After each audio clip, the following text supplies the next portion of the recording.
Hi guys! Ipapakita ko po sa inyo ang lulutuin kong gulay.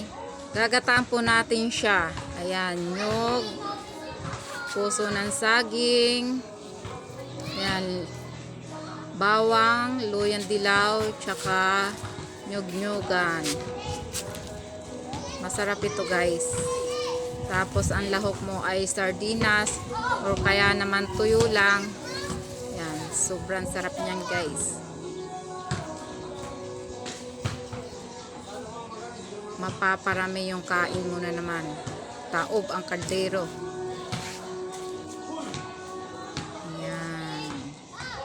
3 nyug ang ating gagamitin.